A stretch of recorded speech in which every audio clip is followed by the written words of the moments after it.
The waves crashed against the rocky shore as Captain Elias Blackwood approached the weathered cabin. 20 years at sea had carved lines into his face deeper than any map he'd studied. This secluded stretch of coastline was supposed to be uninhabited. That's what he'd paid for. Isolation, peace, and escape from the blood-soaked memories that haunted his dreams. But as he pushed open the splintered door, the barrel of a pistol greeted him, held steady in the hands of a young woman with eyes as fierce as any storm he'd weathered. Her clothes were worn but clean, her stance unwavering. "This is my home," the weathered sea chest creaked as Elias pried it open, his calloused fingers working the rusty lock. Inside lay the remnants of his former life, navigational charts marked with routes only he knew, a sextant of polished brass, and beneath it all, a small leather pouch, heavy with gold doubloons. He glanced toward the far corner of the cabin, where the woman slept, curled against the wall like a cautious cat. Night had forced an uneasy truce. The cabin wasn't large enough for proper separation, but after a tense standoff, the woman Mara, she'd eventually muttered, had reluctantly allowed him to stay.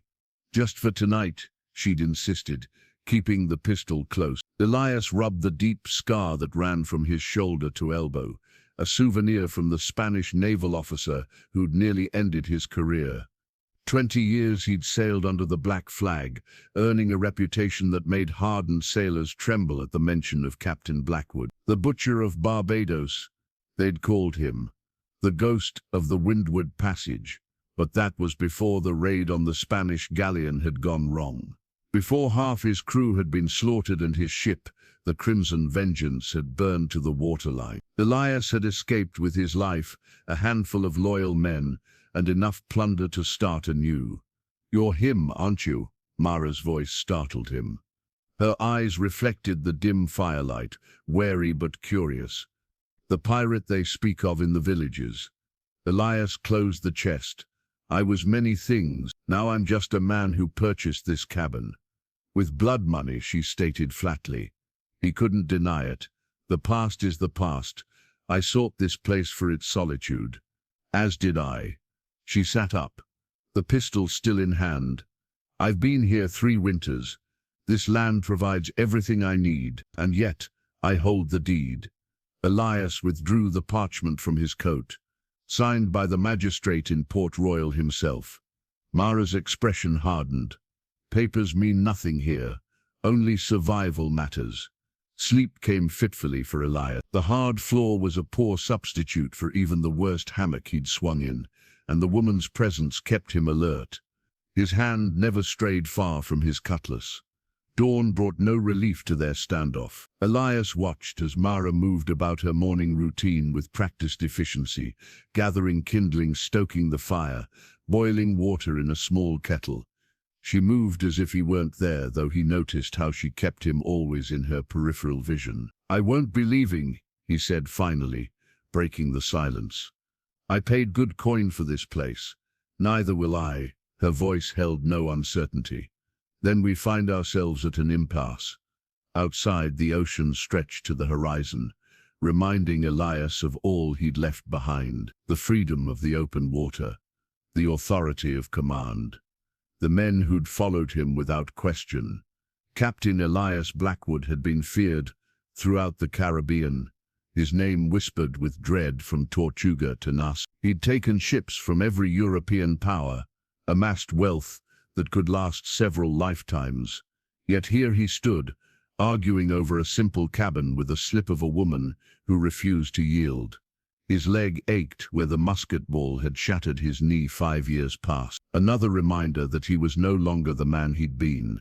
Age and injury had finally caught up with the notorious captain. He needed this place, somewhere to heal, to rest, to escape the price on his head. "I have nowhere else to go," Mara said softly, as if reading his thoughts. For the first time, Elias truly looked at her. Beyond the defiance in her stance, he saw something familiar, the wariness of someone hunted, someone who had suffered. Her hands, though small, were strong, and marked with the same kind of scars that told of a life hard lived. "Neither do I," he admitted. The confession hung between them, neither a concession nor a solution. Outside, seagulls cried as they circled above the shoreline. The tide was going out, revealing the jagged rocks below the cliff. Perhaps, Elias ventured, there is room enough for two souls, seeking solitude. Mara's grip on the pistol didn't waver, but something in her eyes did. We shall see. Elias woke to the sound of wood being carved. Mara sat cross-legged by the hearth, a small knife moving deftly over a piece of driftwood. Around her feet, tiny wooden animals formed a miniature menagerie. A fox with a bushy tail, an owl with intricate feathers, a leaping fish caught mid-arc. You have skill with that blade, Elias observed, sitting up from his makeshift bed. Mara didn't look up. One finds ways to pass the long winter nights. Her knife continued its steady rhythm, revealing what appeared to be a deer from the pale wood. Where did you learn such craft? She paused, briefly. My father was a shipwright. He taught me how wood speaks, if you listen carefully enough. 3 days had passed in this uneasy cohabitation. They moved around each other like wary predators sharing a cave, never turning their backs, never fully relaxing. Elias had learned her name was Mara, offered reluctantly, when he'd grown tired of addressing her as woman. Beyond that, she volunteered nothing. Your father, Elias ventured, is he dead? The knife sliced more forcefully. Along with the rest of my family, outside rain began to fall, drumming against the cabin's roof. The small dwelling had been built sturdily, likely by fishermen seeking shelter during storms. Who had abandoned it remained a mystery, one of many surrounding his unexpected housemate. How long have you been here alone? Elias asked, stoking the fire. Mara gathered her wooden figures, placing them on a crude shelf where dozens more stood in neat rows. 3 years, 2 months, 14 days. Her precision was unsettling. Until you arrived. Elias studied her as she moved about the cabin. She was younger than he'd first thought, perhaps mid-20s, though hardship had aged her prematurely. Her movements spoke of someone who'd learned to survive by her wits. Efficient, cautious, deliberate. The nearest village is 2 days' journey, he noted. Do you never seek company? A bitter smile crossed her face. I find people rarely worth the trouble. And yet here I am, troubling you. For the first time, something like humor flickered in her eyes. Indeed you are, Captain. She knew more about him than she'd admitted. Elias wondered what tales had reached this remote shore, what versions of his exploits had been embellished by fearful tongues. Later, as daylight faded, Elias watched Mara prepare a meal from roots and herbs she'd gathered. She moved with surprising knowledge, crushing leaves to release their fragrance, testing the broth with practiced confidence. Where did you learn about these plants? He asked. Such knowledge typically requires a lifetime. Mara hesitated before answering. Necessity teaches quickly. Eat what birds eat. Avoid what insects avoid. She stirred the pot. After enough stomach pains, you remember, the admission revealed more than she likely intended. Her early days here had been desperate, learned through painful trial and error. When she stepped outside to gather more firewood, Elias examined her collection of carved figures more closely. Some were recent, the wood still pale and fresh. Others had darkened with age and handling. Several depicted the same scene, a ship with broken masts being crushed by waves. Mara returned, arms laden with wood, and froze when she saw him studying her carvings. These tell a story, Elias said softly. She dropped the wood by the hearth. Some stories are better left untold. That night a nightmare woke Elias. He reached instinctively for his cutlass before remembering where he was. Across the room, Mara sat awake, watching him with unreadable eyes. The sea haunts your dreams, she observed. Elias wiped cold sweat from his brow, as it does many men who've spent their lives upon it. What were you before? She asked, unexpectedly. Before you became a pirate, the question surprised him. Few had ever cared to know the man before the legend. a Navy man. His Majesty's Royal Navy. What changed? Elias stared into the dying embers. I witnessed how easily loyalty is betrayed when gold enters the equation. Morning brought clear skies and an unspoken shift in their arrangement. Mara pointed to the roof, where several shingles had come loose in the night's storm. You claim ownership, she said. Then you should make repairs. Elias smiled despite himself. Is that how this arrangement will work? Mara picked up one of her wooden figures, the leaping fish, and placed it in his palm. Consider it your first payment for my continued tolerance of your presence. The gift was unexpected, the closest thing to peace they'd established. A fair exchange, he agreed, pocketing the carving. For now. A length of worn rope now bisected the cabin, sagging slightly in the middle where it was tied to opposite wall hooks. Elias stood back, surveying his handiwork with grim satisfaction. There, he declared, your side, my side. A simple solution. Mara regarded the makeshift boundary with skepticism. And if I need water from the barrel, it sits on your territory. Then you ask permission to cross. Elias stated stainly, as I will do when requiring access to the hearth. The division had come after 3 days of increasingly tense proximity. After finding Mara rifling through his sea chest, merely assessing what supplies we have, she'd claimed Elias had insisted on establishing clear boundary. This arrangement is temporary, Mara reminded him, tucking her knife into her belt. Until you realize this life isn't suited for a man accustomed to commanding ships and men. Elias laughed dryly. You know nothing of what suits me. I know the sea calls to certain souls. Sooner or later you'll answer. Her words carried an unsettling certainty, as though she'd witnessed this scenario before. Elias pushed the thought aside and focused on organizing his meager possessions on his designated half of the cabin. By midday, their territorial division had already proven impractical. The water barrel, storage shelves, and hearth couldn't be neatly divided. Each crossing of the rope boundary required a formal declaration of intent, leading to ridiculous ceremonies for the simplest tasks. Permission to access the hearth. Elias intoned for the 3rd time, his patience wearing thin. Mara, who was mending a tear in her skirt, nodded without looking up. Granted, though if you're boiling water, I require some as well. The day progressed in this manner. Awkward negotiations for space and resources in a cabin, barely large enough for one person, let alone 2 strangers with mutual distrust. That evening, as Elias returned from gathering driftwood, he found Mara kneeling in a patch of wild herbs near the cliff edge. Her movements were methodical as she harvested specific leaves and roots, placing them in a small woven basket. Medicinal, he inquired, dropping his bundle of wood. Some. She pointed to a cluster of white flowers. This soothed coughs. Then to a scrubby bush with tiny leaves. This reduces fever. Her knowledge seemed extensive for someone who claimed to have learned through trial and error. You've survived here for 3 years, Elias noted. Through all seasons, the first winter nearly killed me. Mara's admission carried no self-pity.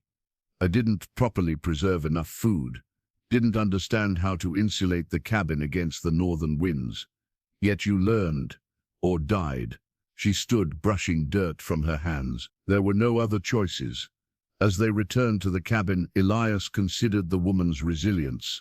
Many of his own crew, hardened men who'd faced naval battles and tropical storms, would have perished in such isolation. That night, the absurdity of their rope boundary became fully apparent when a driving rain found its way through the roof, creating a puddle directly on the line. Water dripped steadily, forming a small pool between their territories. Your leak appears to respect our boundary, Mara observed dryly, looking up from her carved figures.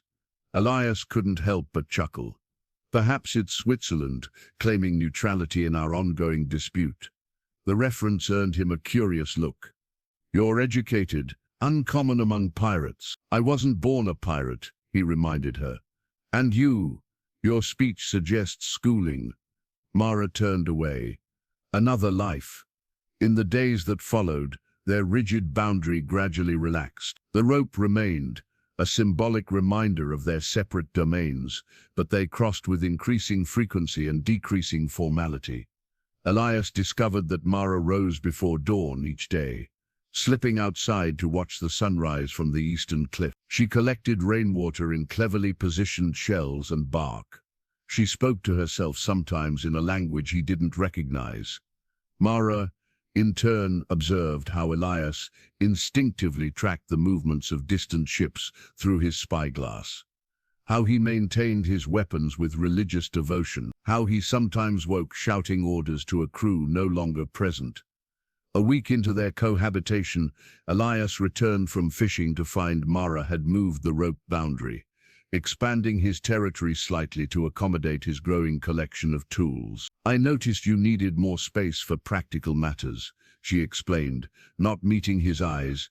This adjustment seemed sensible. It was the first voluntary concession either had made. "Thank you," Elias replied, equally uncomfortable with the momentary truce. That night, as wind howled outside, Mara looked across the rope line at the man who had invaded her solitude. "Tell me, Captain," she asked quietly, "what drove you to seek such isolation? Men like you typically prefer ports with abundant wine and willing company." The question hung between them, crossing their carefully constructed boundary more boldly than either had dared. The stew bubbled over the hearth, its rich aroma filling the small cabin. Elias stirred the pot cautiously, adding salt from his dwindling supply. Outside, rain lashed against the windows, and thunder rolled across the sky with cannon-like intensity. "It's getting worse," Mara observed, peering through a crack in the shutters. Her usual composure seemed shaken by the storm's ferocity. "I've seen worse in the Windward Passage," Elias replied, though privately he admitted this tempest rivaled some of the fiercest he'd encountered. "The cabin will hold."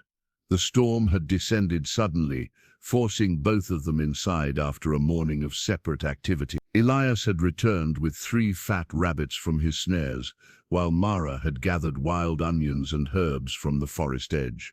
Faced with confinement, they'd silently agreed to combine their resources for a proper meal. "The time improves the flavor," Elias noted, surprised at the difference her additions had made to his simple stew recipe. Mara accepted the crude wooden bowl he offered. "My mother taught me. She believed herbs were not just for taste, but for health." She hesitated before adding, "She was the cook on my father's ship." It was the first voluntary information she'd shared about her past. Elias recognized its significance and responded in kind. "My mother was a tavern keeper in Bristol. Taught me that hungry men are dangerous men, so I've always kept my crews well fed." Lightning flashed, illuminating Mara's face. For a brief moment, Elias saw beyond her hardened exterior to something vulnerable beneath. The thunder that followed made her flinch, almost imperceptibly. "You fear storms?" he asked, keeping his tone neutral. Mara stared into her stew. "Only those at sea." The implication hung between them. Elias didn't press, instead filling the silence with a story. "My first Atlantic crossing, I was 12 years old. A cabin boy on a merchant vessel." He chuckled at the memory. "Thought I was quite the sailor until we hit a storm off the Azores. 3 days of hell. I was so sick the bosun threatened to throw me overboard for fouling the decks." Mara's lips curved slightly. "What happened?" "The captain's wife took pity, gave me ginger root to chew and told me to watch the horizon, not the waves." Elias shook his head. "Simple advice that saved my sailing career." "And led you to piracy," Mara added, though without her usual judgment. "Eventually, the sea offers limited paths for men without connections." As they ate, the boundaries between them seemed to soften with each crash of thunder. Elias described the vibrant markets of Port Royal before the earthquake claimed half the city. Mara spoke of islands she'd seen as a child, traveling with her father's trading vessel. "The Southern Caribs make vessels that seem to fly across the water," she recalled, her eyes distant with memory. "Outpaced my father's ship despite our full canvas. I've seen them," Elias nodded. "Never could capture one too swift, too nimble." "Not everything is meant to be captured, Captain." Their eyes met briefly across the hearth. Something unspoken passed between them, a momentary recognition of shared experience despite their different paths. The storm intensified as night fell. Wind found every crack in the cabin's walls, creating an eerie whistle that rose and fell like ghostly voices. The roof leaked in 3 places now, forcing them to position buckets to catch the drip. "We'll need to repair it properly when the weather clears," Elias noted, moving his bedroll away from a growing puddle. Mara raised an eyebrow, "unless you've grown fond of indoor rain."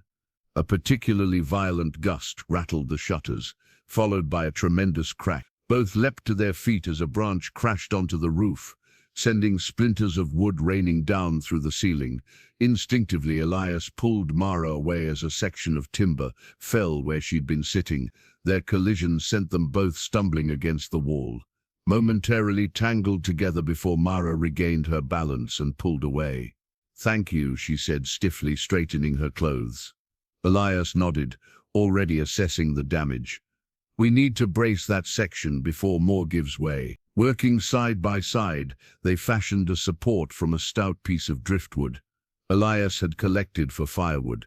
The task required coordination in the small space, their previous territorial divisions forgotten in the urgency of preserving their shelter. With the immediate danger addressed, they sat exhausted by the fire, the storm still raging outside, but the cabin now secure.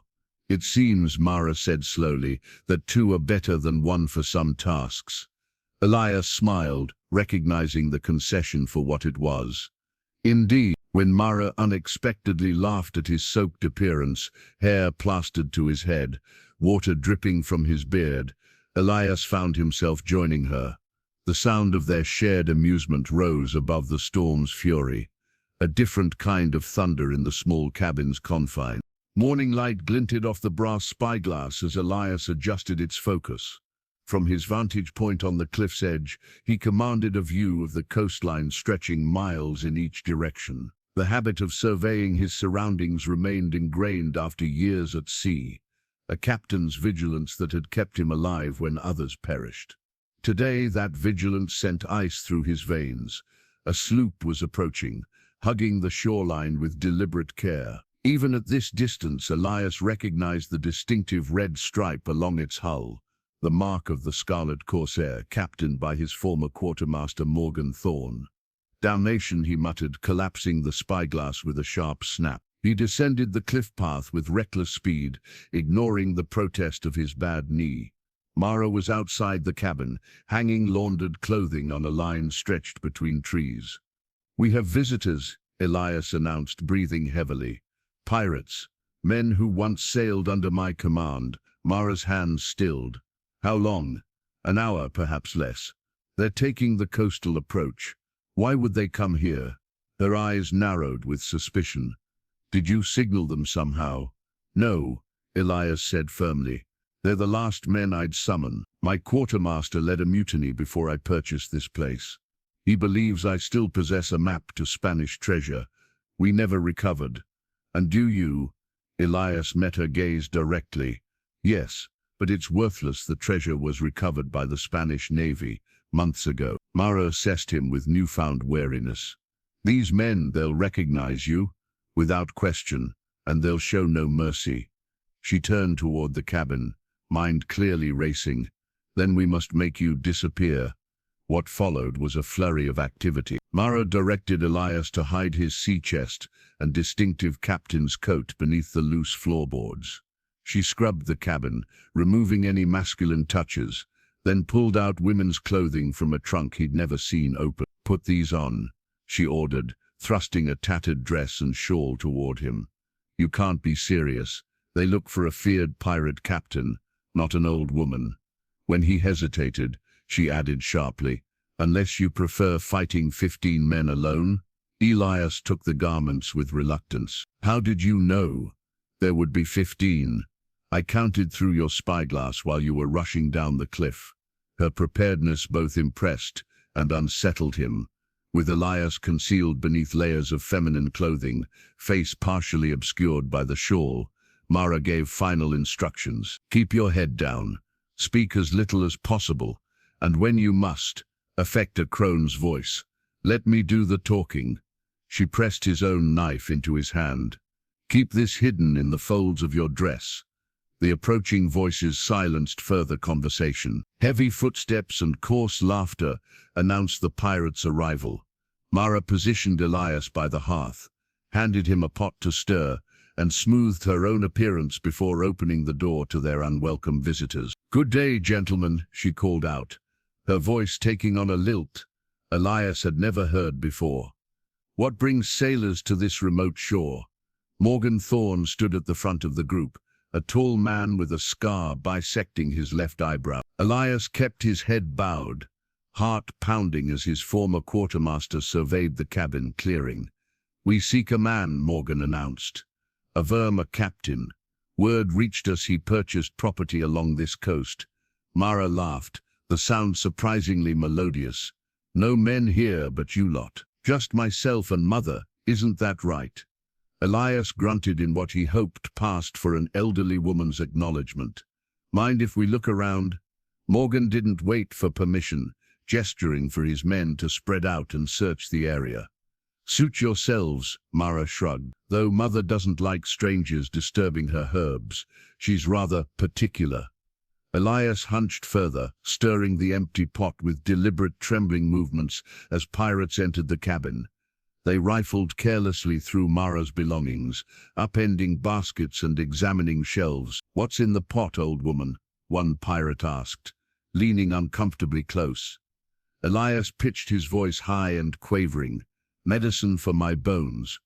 Would you like some, young man? Helps with male difficulties as well," he cackled wheezing. The pirate recoiled, prompting laughter from his comrades.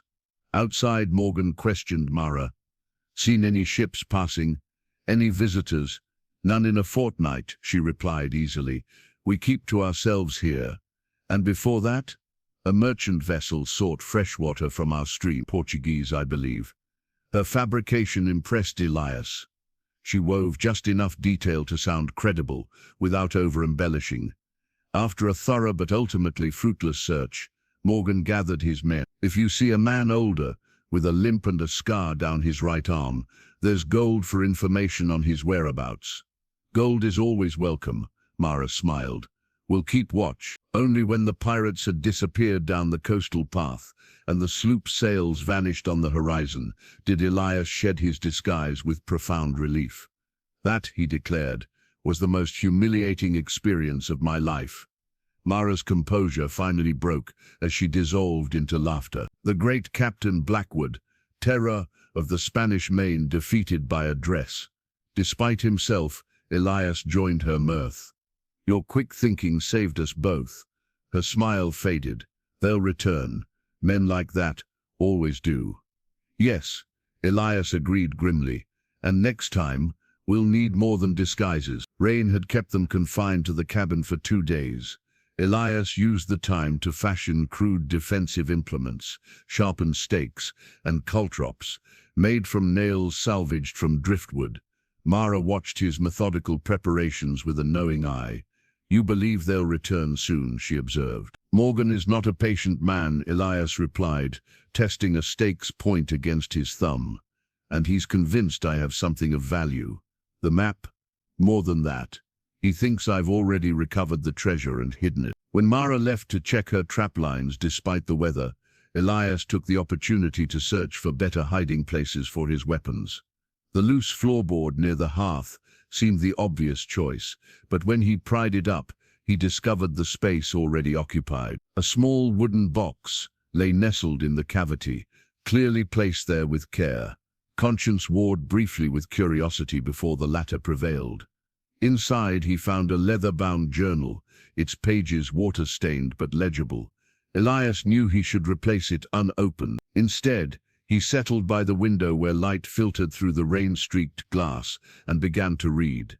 May 14, 1714, the Esperanza has foundered. I alone survive. Father, mother, and Christopher are gone. The sea has taken everything. The first entry confirmed what Elias had suspected. Mara had been shipwrecked. The journal continued with harrowing accounts of her early days ashore, fighting starvation and exposure. June 2 found this abandoned cabin today. A miracle, previous occupants left in haste. Signs of violence, blood on the floor, but walls standing, roof mostly intact. I am grateful. June 18, the nightmares continue, always the same. The wave that took the ship, father calling my name as the mast fell.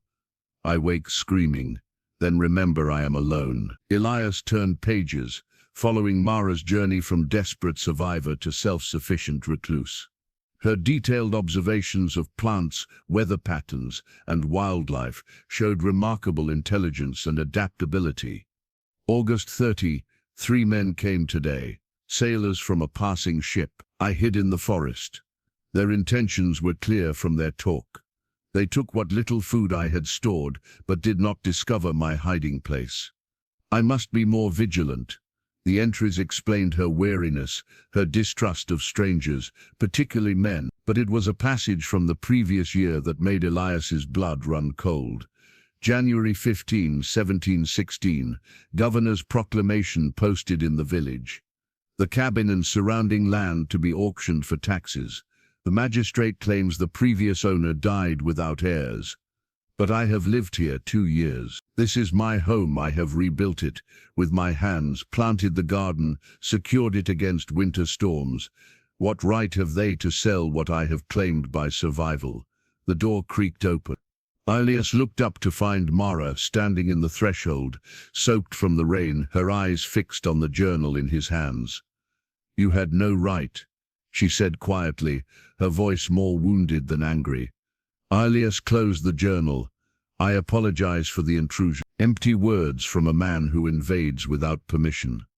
She crossed the room and snatched the book from his hands. First my home, now my private thoughts.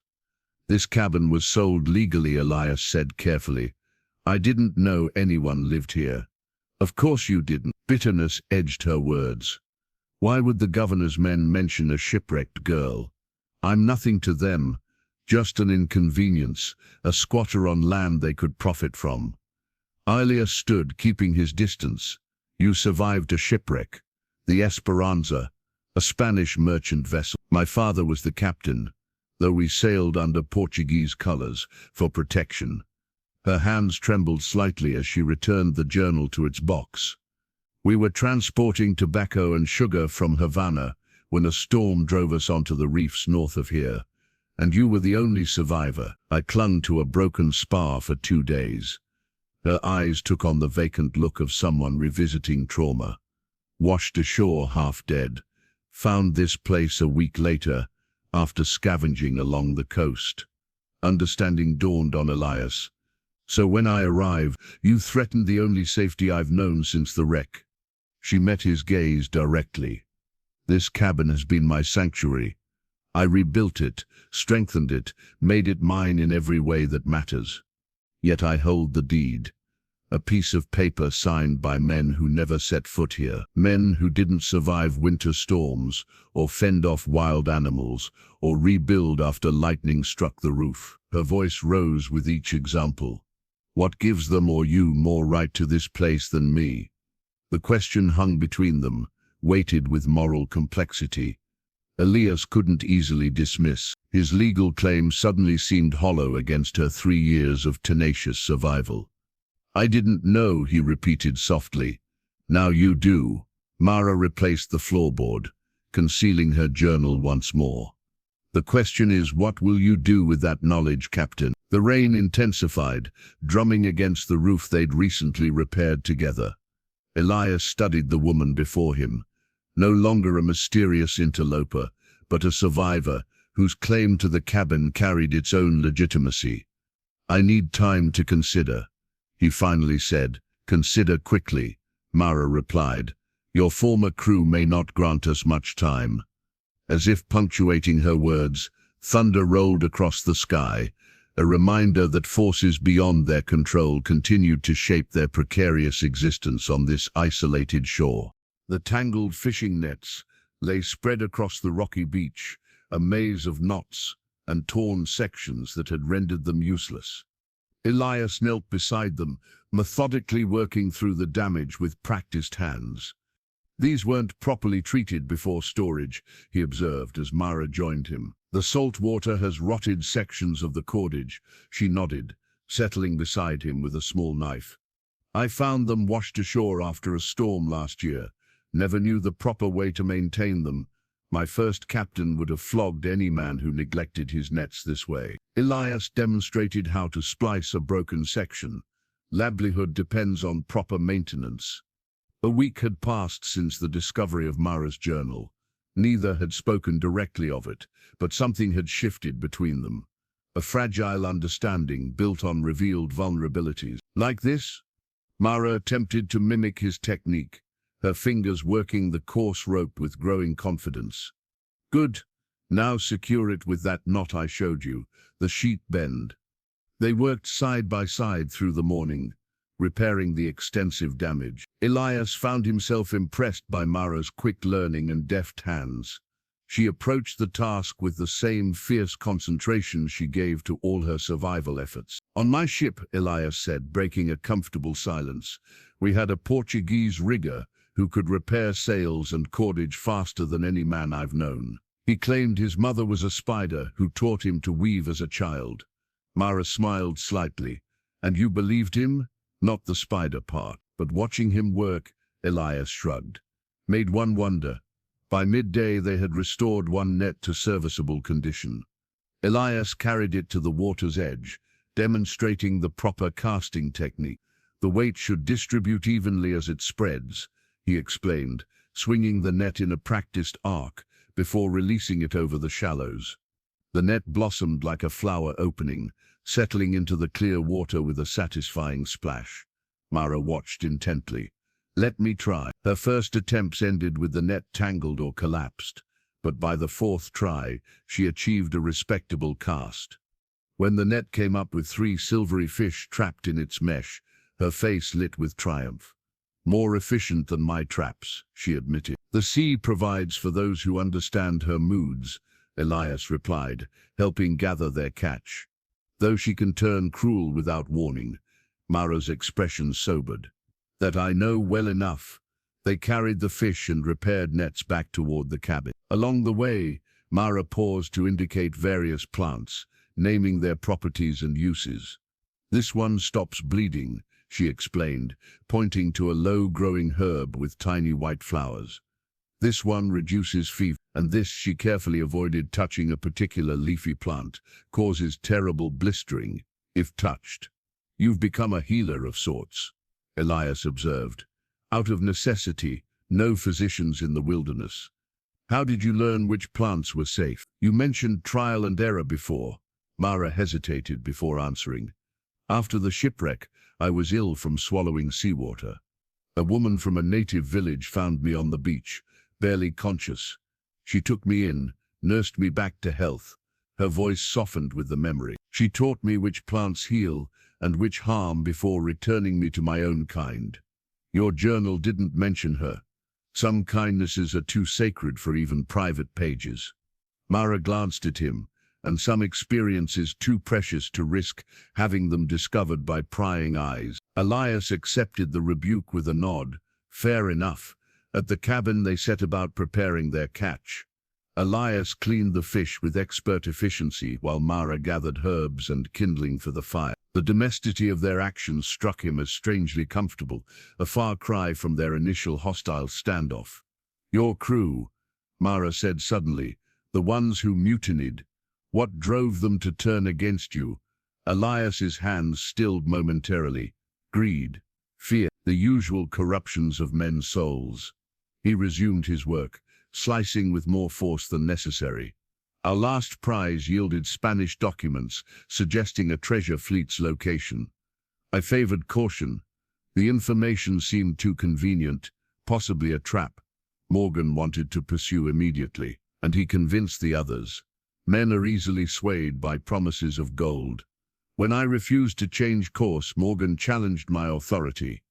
The crew divided. Elias indicated his scarred arm. "This was my parting gift from the confrontation." Yet you escaped. A few loyal men helped me take a longboat. The rest," his expression darkened. "I suspect they found the Spanish Navy waiting exactly where I predicted.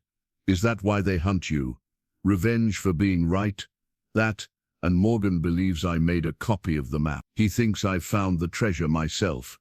Mara considered this. "Have you? Found it, I mean." "No." And I stopped looking. Elias met her gaze.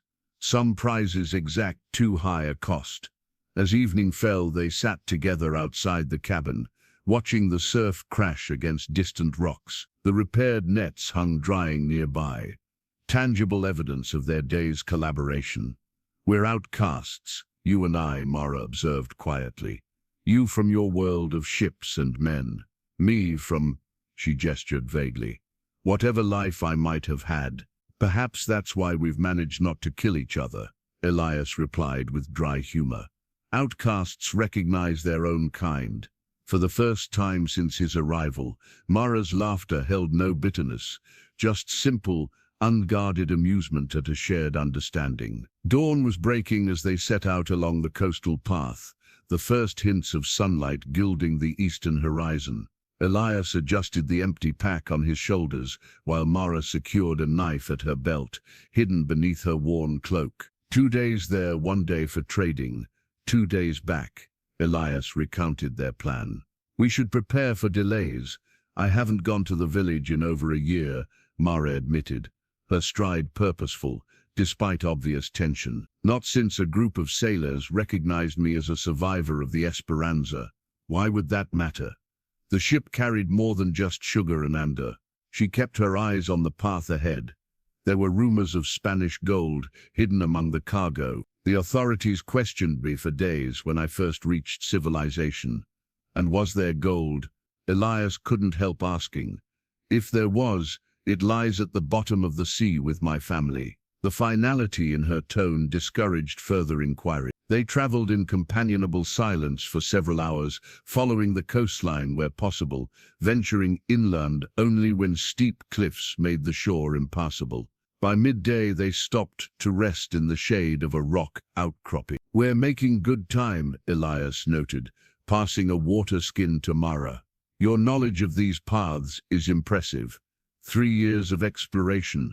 I've mapped the coast 10 miles in each direction, searching for wreckage, supplies." Her voice trailed off. "Survivors?" Elias finished gently. She nodded, accepting the water. "At first, later, just to know my surroundings." As they continued their journey, Elias found himself studying Mara with new understanding. Her watchful eyes constantly scanned the terrain, noting details he might have overlooked. Bird flights indicating people nearby, subtle game trails, freshwater sources. She moved through the wilderness with the same confidence he once commanded on a ship's deck. They camped that night in a small clearing sheltered by wind-twisted pines. After a simple meal of dried fish and hard bread, Mara surprised Elias by asking about his travels. "Which port did you find most memorable?" He considered the question. "Havana has its charms, though Kingston held greater opportunities for men of our profession. But for sheer beauty," he smiled at the memory, "there's a small bay on the island of Dominica. Waters so clear you can see 30 feet to the bottom. The Danes call it the Emerald Cove. I've never heard of it. Few have.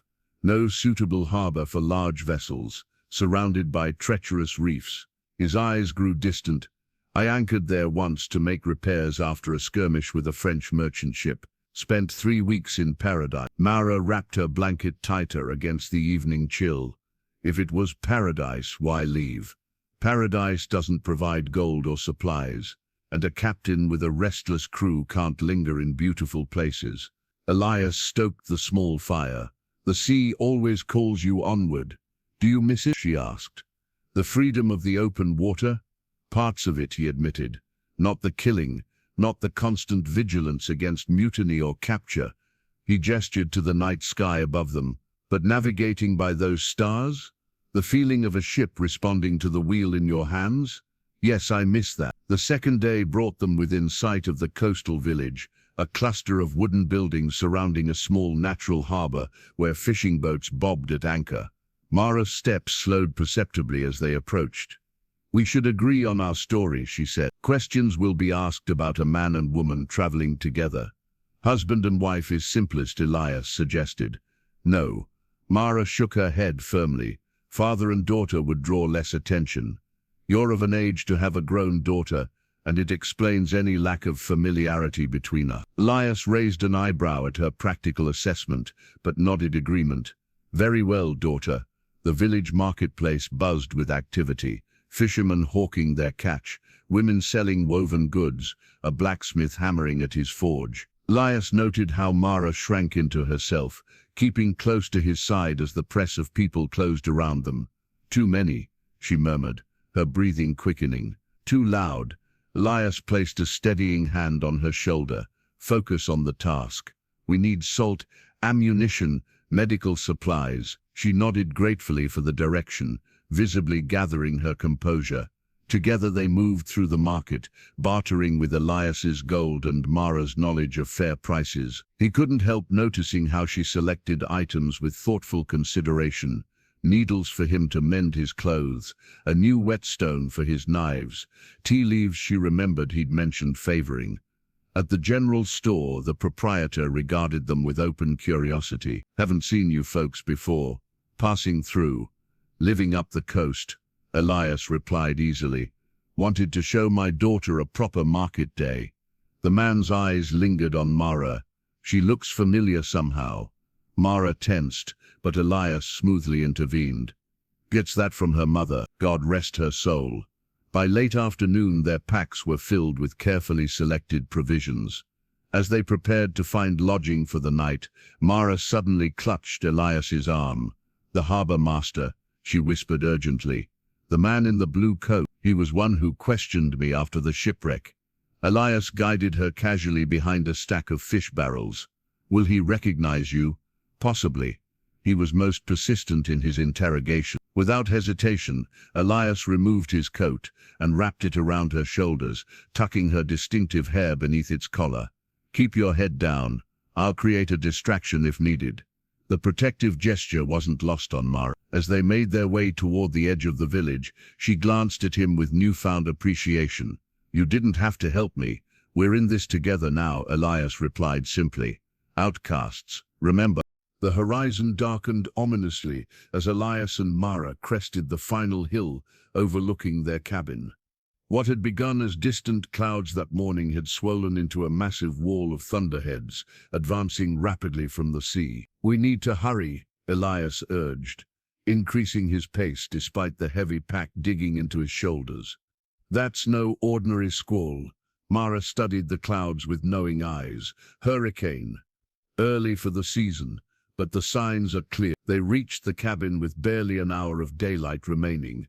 Working with urgent efficiency, they secured everything outside, stacking firewood against the leeward wall, bringing in tools, reinforcing the garden fence.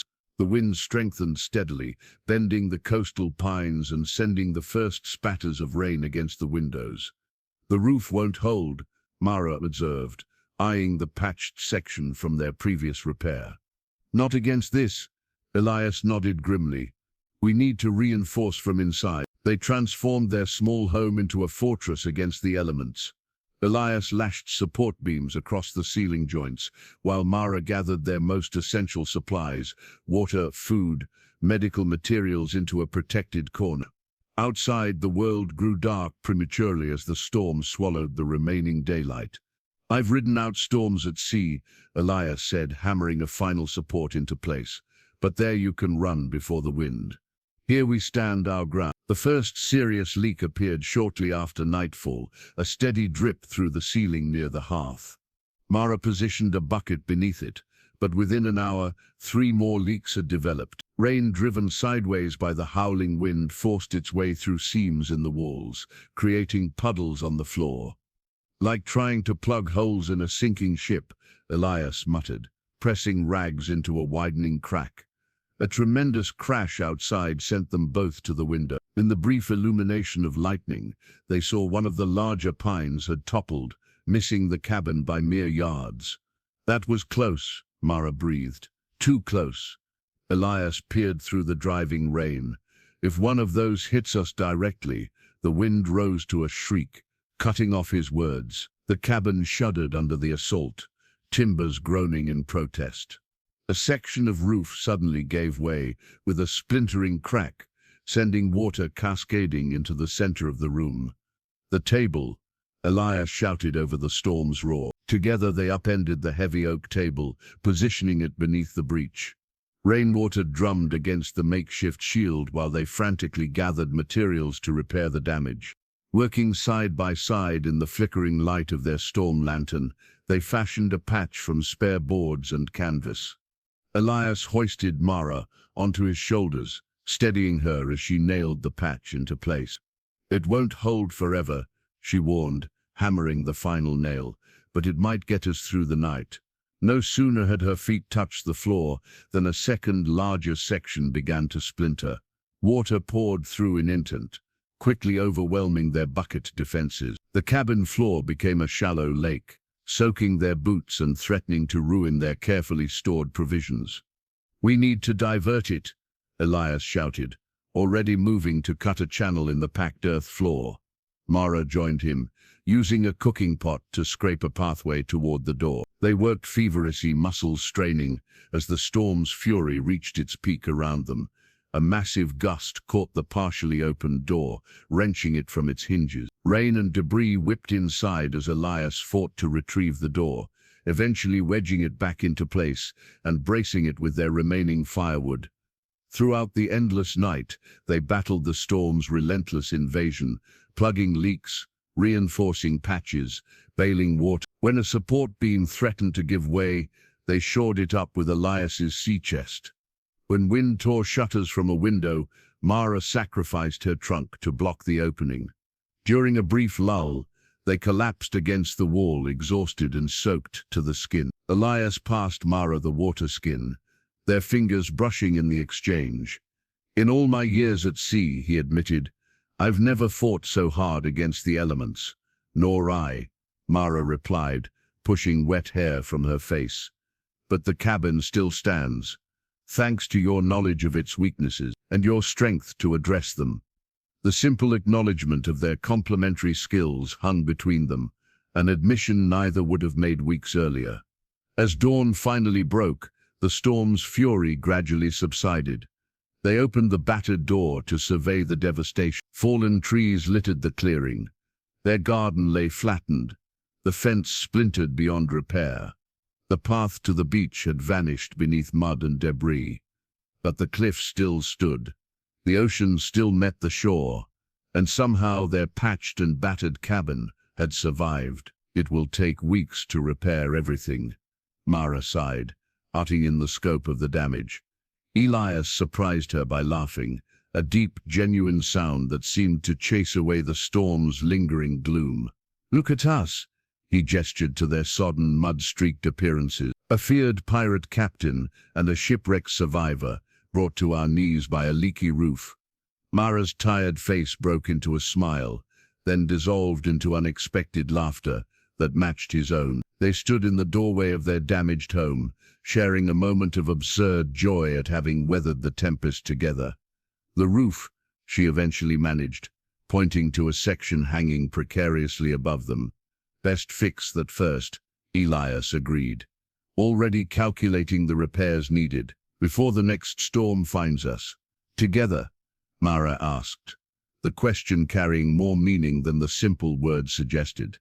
Elias nodded, understanding completely. Together. A fortnight after the hurricane, life had settled into a rhythm of repair and recovery. The cabin's roof no longer leaked.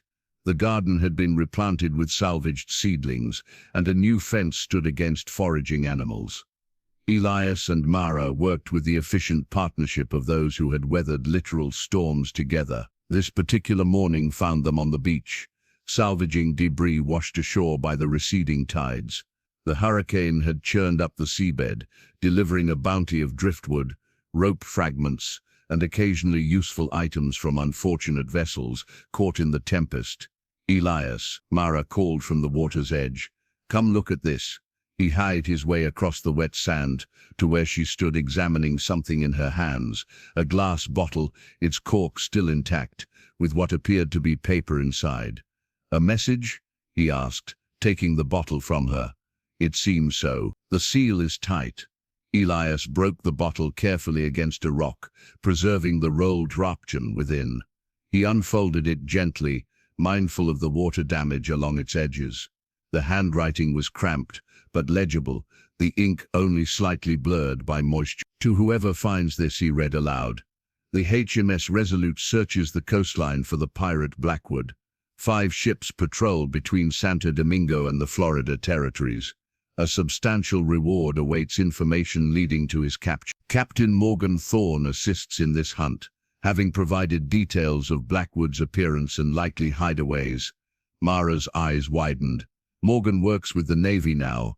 "Clever," Elias muttered, his expression darkening. "He secures a pardon by offering me as a prize. The Navy gets a notorious pirate, and Morgan eliminates the one man who knows his treachery. Who would send such a warning?" Elias studied the bottom of the message. "It's signed only with initials, J.S. He folded the paper carefully. "Perhaps a former crewman still loyal to me, or someone who fears Morgan more than they desire the reward." They returned to the cabin in somber silence, the morning's productive mood shattered by this new threat. Inside, Elias retrieved a map from his sea chest, spreading it across the table they'd recently righted. "The Resolute is a third-rate ship of the line, powerful, but deep-drafted. She can't approach within a mile of this shoreline." His finger traced the coastal waters. "But her longboats could land troops anywhere along here. Could we flee inland?" Mara suggested. Elias shook his head. "Morgan knows these territories too well, and the colonial militia would gladly join a hunt for Blackwood's bounty." "What about leaving by sea? Surely you have connections in other ports." "Once perhaps.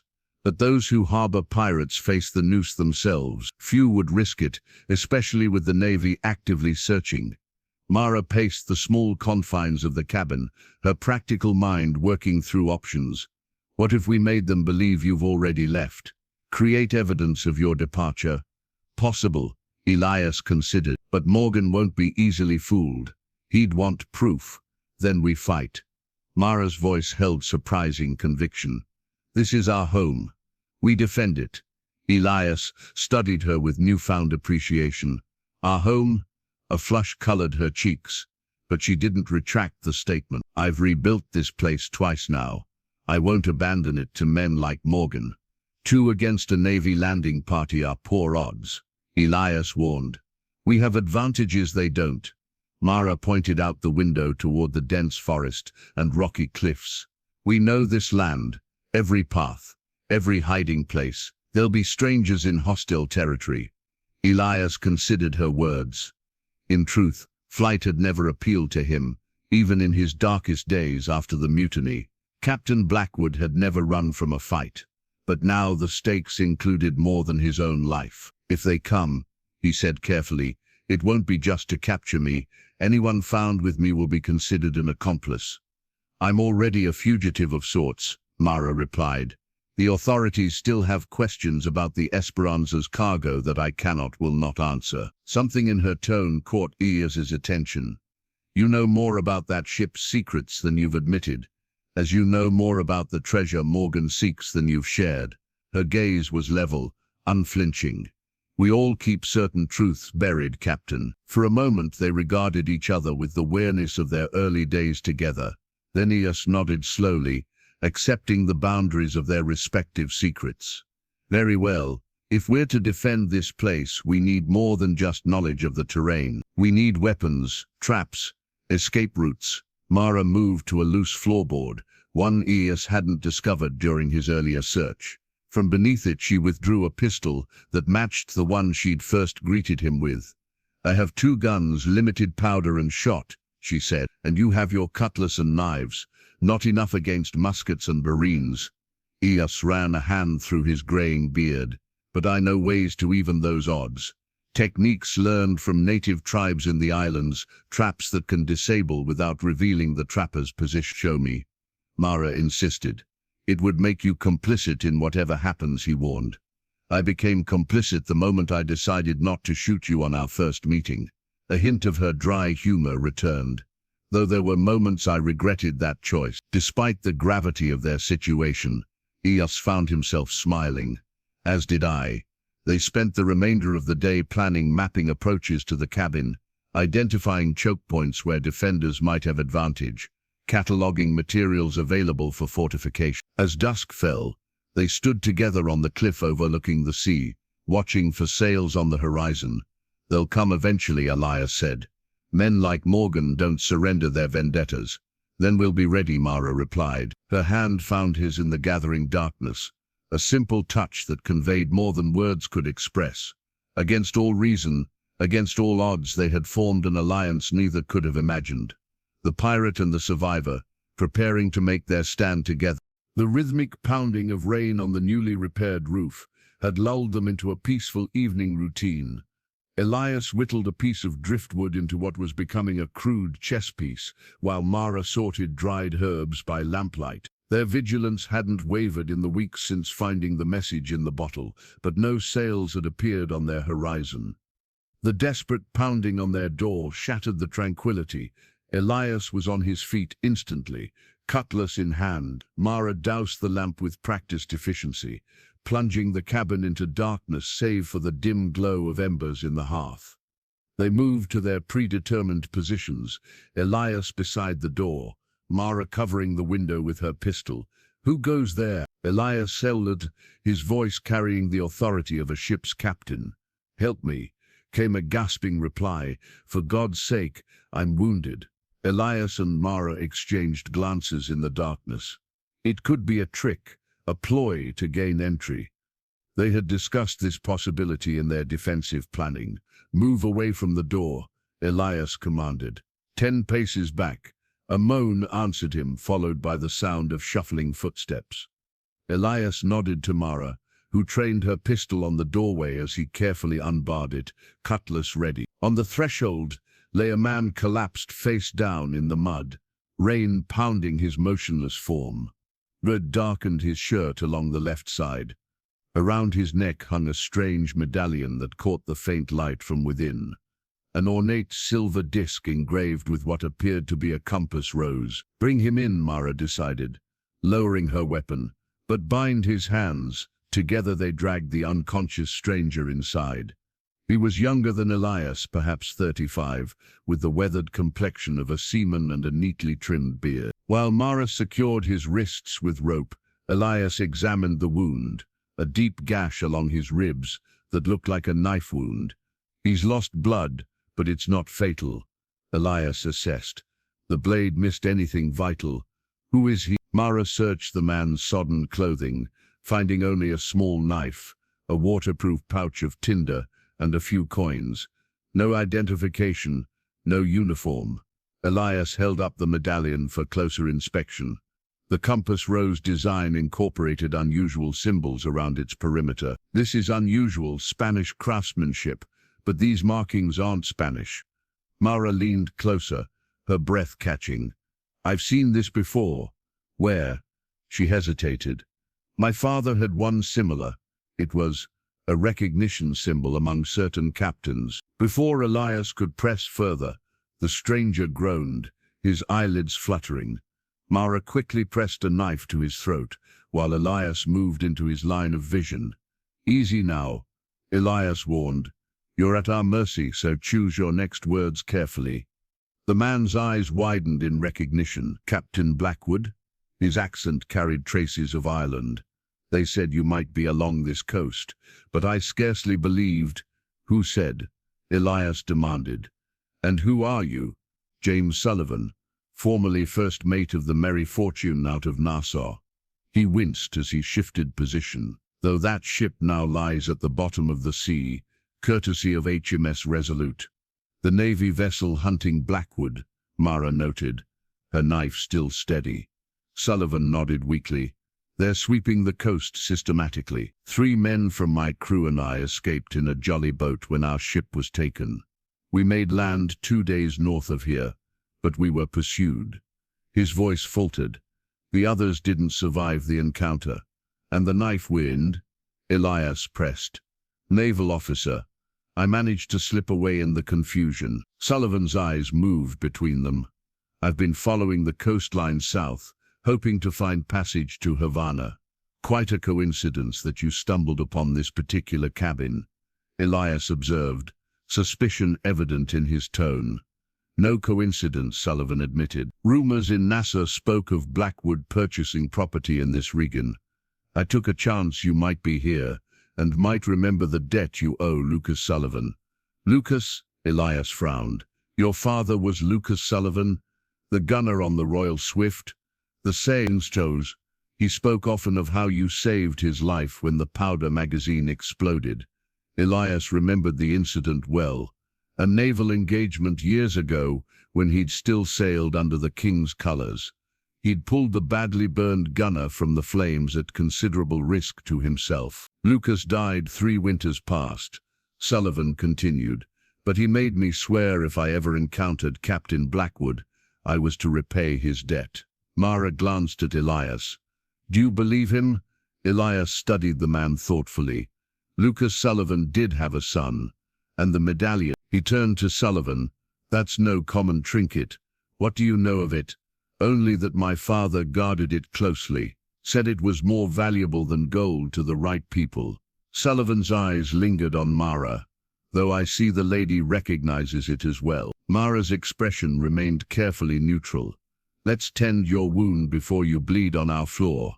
As she gathered her healing supplies, Elias maintained a watchful presence over their unexpected guest. Sullivan's appearance raised more questions than it answered, and the medallion's connection to both the stranger and Mara's past added layers of complication they could ill afford. While Mara cleaned and stitched the wound with practiced efficiency, Sullivan's gaze repeatedly drifted to the cabin's sparse furnishings, as if cataloguing their possessions. Though he winced with pain, his eyes remained alert, observant. The Resolute, Elias asked, breaking the silence. How close is she to these shores? 3 days' sail north, last I saw, Sullivan replied. But her captain is systematic. He'll work his way down this coastline mile by mile. And Morgan Thorne, is he aboard? Sullivan's expression darkened. Aye. Acting as advisor to Captain Hammond, they say he's been promised a letter of marque if Blackwood is captured. Elias exchanged a meaningful glance with Mara. Their time was growing shorter than they'd anticipated. You'll stay the night, he decided. But your bindings remain until we're certain of your intentions. Fair enough. Sullivan leaned back as Mara finished bandaging his side. A man in your position can't be too careful about the company he keeps. That night, as their visitor slept under guard near the hearth, Elias and Mara spoke in hushed tones by the window. I don't trust him, Mara whispered. His story fits together too neatly. Agreed. Elias nodded. And that medallion, you recognized it immediately. Mara hesitated, conflict evident in her expression. It's connected to the Esperanza's true purpose, and to why I cannot return to civilization. Which was, not tonight, Elias. She touched his arm gently. But soon, if Sullivan knows about the medallion, we're in more danger than we realized, from forces beyond just Morgan and the Navy. Outside, the rain continued its steady rhythm, masking any sounds that might have alerted them to other presences in the darkness surrounding their isolated cabin. Dawn found Elias checking the bindings on their guest's wrist. Sullivan had spent a restless night, his wound clearly causing him discomfort, despite Mara's treatment. Now he sat propped against the wall, watching Elias with calculating eyes. You don't remember me, do you, Captain? Sullivan asked quietly. Elias frowned. We've never met. Not formally. I was just a powder monkey on the Royal Swift when you saved my father. Sullivan's lip curled slightly. But I watched you closely in those days. The great Lieutenant Blackwood, destined for captaincy until he turned traitor. Mind your words, Elias warned, tightening the ropes with deliberate force. The Navy still tells stories of your betrayal, Sullivan continued, seemingly untroubled by Elias's growing anger. How you led your ship into an ambush, then joined the pirates who attacked it. 43 men lost that day. Lies, Elias growled. The Admiralty betrayed us first, using us as bait without warning. Yet somehow you alone survived. Sullivan's eyes gleamed with malice. Convenient. Mara entered from outside, arms laden with firewood. She paused, sensing the tension between the men. Our guest seems restored enough for conversation, Elias observed dryly, and full of historical insights. History is written by survivors, Sullivan remarked, nodding toward Mara. Isn't that right, Miss Valente? Or should I say, Doña Valente? The wood clattered to the floor as Mara froze. How do you know that name? Sullivan smiled thinly. The Esperanza wasn't just any merchant vessel. Captain Hernando Valente was transporting more than sugar and tobacco. The Spanish crown doesn't dispatch recovery missions for common cargo ships. Elias looked between them, pieces falling into place. Valente, you're Spanish nobility. Half Spanish, Mara corrected, her composure returning though her face had paled. My mother was English, and our nobility was a recent appointment. My father's reward for loyal service. Service that included transporting certain valuable items, Sullivan added. Items still missing after the wreck.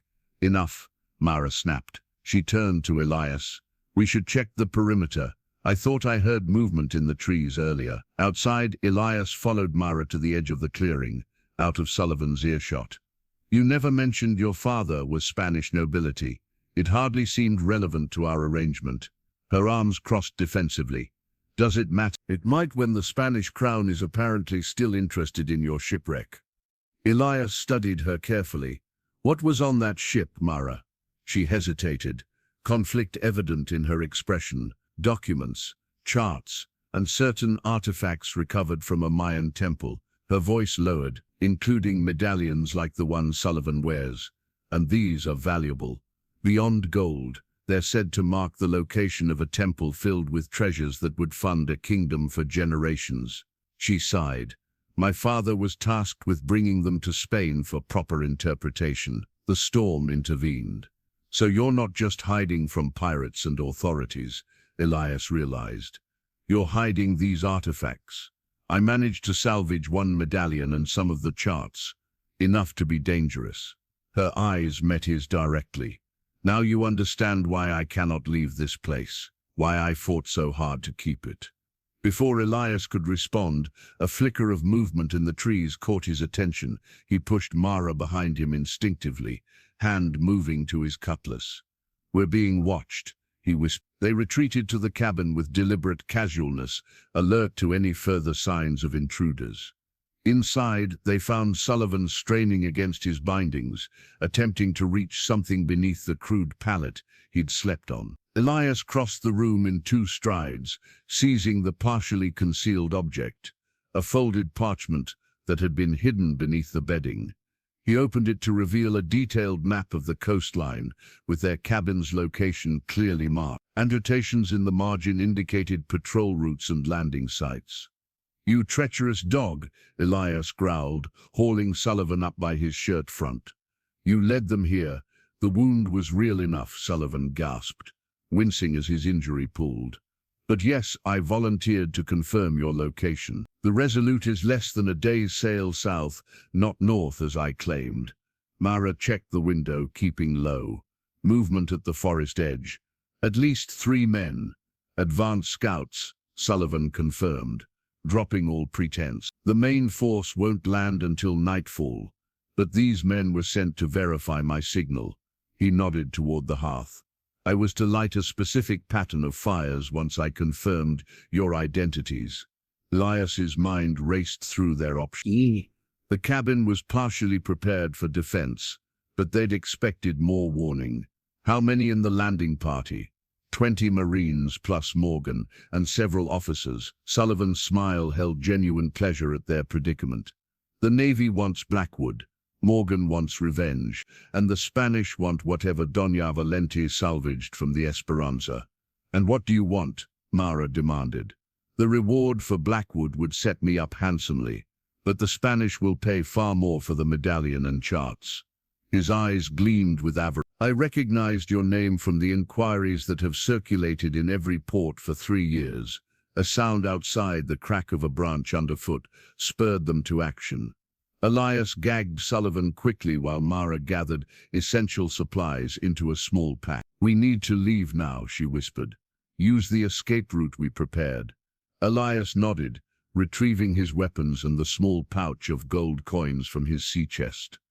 As he did, his hand closed around the wooden fish figure Mara had carved for him weeks ago. He pocketed it without thinking. With Sullivan securely bound and gagged, they slipped out through the back window Elias had modified for this purpose.